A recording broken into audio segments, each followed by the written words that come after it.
All right, let's get right into it. We are about to unpack one of the most wild, surreal, and frankly brilliant songs ever written, Bob Dylan's Desolation Row. This thing, it's not really a song, is it? It's more like a sprawling 11-minute fever dream, a lyrical funhouse mirror held up to a world that feels like it's about to crack. And bam, that's how it starts. That one single, chilling line. Dylan doesn't ease you in or give you a second to get comfortable. He just drops you right into the middle of it all. And from that very first moment, you get it. This is a world where even the most brutal, horrifying act of violence is just merchandise, something to be packaged up and sold. It's a spectacle. So, to get our heads around this absolute whirlwind of a song, we're going to break it down. First, we'll look at that postcard from the hanging to figure out what Desolation Row even is. Then we'll visit the carnival to see how suffering becomes entertainment. After that, we'll meet some of history's broken heroes. And finally, we'll read the final letter from our narrator. All right, first things first. What is Desolation Row? Because you're not going to find it on Google Maps, that's for sure. It's not a real street. So what is it, really? Think of it less like a place and more like a pair of glasses. It's a way of seeing the world. You know, it's what happens when a culture becomes completely obsessed with the show, where every tragedy, every hero, heck, every real human feeling gets flattened out, packaged, and turned into something you just consume. It's a place where nothing feels real because everything is a performance. And that very first verse just paints the picture perfectly, doesn't it? You've got death for sale with the postcards. You have the actual circus in town for entertainment. The guy in charge, the commissioner, oh, he's blind and in a trance. And to top it all off, there's a restless riot squad just itching for something to happen. It's all there, right? Commerce, entertainment, and power, all swirled together in one big, messy, chaotic picture. Okay, so let's dig into that idea a little more. This idea of suffering becoming entertainment. Because Dylan keeps hitting this note again and again, using this very specific imagery to show us that on Desolation Row, everything gets turned into a show. First, everything is framed as a show, which then escalates into a carnival. And finally, it becomes a feast. Now, those words are chosen so carefully. They're not random. They all point to the same unsettling idea. This isn't just happening, it's being consumed. Life and death have become something you buy a ticket for, something you go watch, something you devour. And this is where it gets really twisted. Even the Good Samaritan, the ultimate symbol of doing the right thing for its own sake, what's he doing? He's not out there helping someone in need. Nope. He's getting ready for the show. His goodness is just a costume. His act of charity, it's just his slot in the lineup. In Desolation Row, even being a good person is just another act in the circus. So who lives in this bizarre place?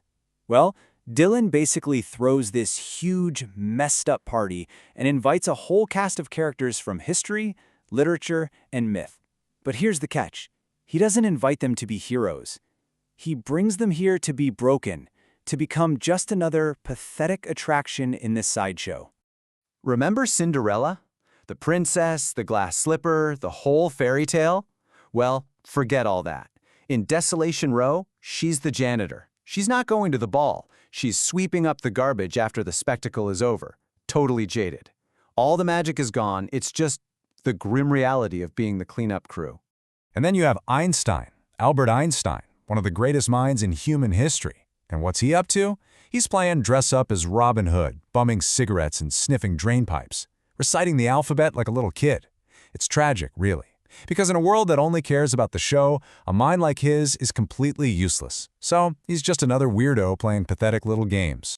And Ophelia from Hamlet, the ultimate figure of tragic, passionate love, well, what's her great tragedy here? The irony is her tragedy is that she has no passion at all. Her sin, Dylan says, is her lifelessness. She's not even in the play anymore. She's just an observer, a voyeur, peeking into the very spectacle that made her so empty. In a way, she's become the perfect audience.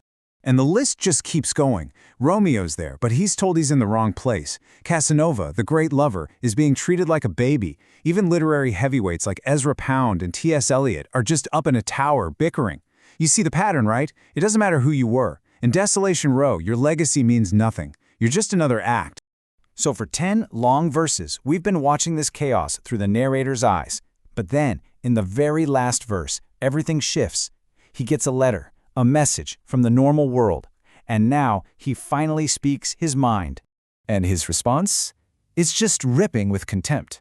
Someone asks him, "How are you?" The most normal question in the world.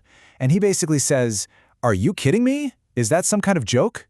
After everything he's seen, that simple, polite question just sounds completely absurd, totally out of touch with the reality he now lives in. And then comes this absolutely brutal takedown of the world he left behind. He says, "Oh yeah? All those normal people you're talking about? They're lame." He had to rearrange their faces and give them all another name. I mean, think about that. He's saying the sane world is just as fake, just as much of a performance as Desolation Row is. He's telling his friend, your world is a show too. And this is the final punch, the knockout. He's not asking for help. He doesn't want to be rescued. He's all in. He's saying, don't even bother talking to me anymore unless you're willing to send your letter from right here inside the chaos with me. That line between watching the show and being in the show, for him, it's just completely gone. So what's the big takeaway from all this?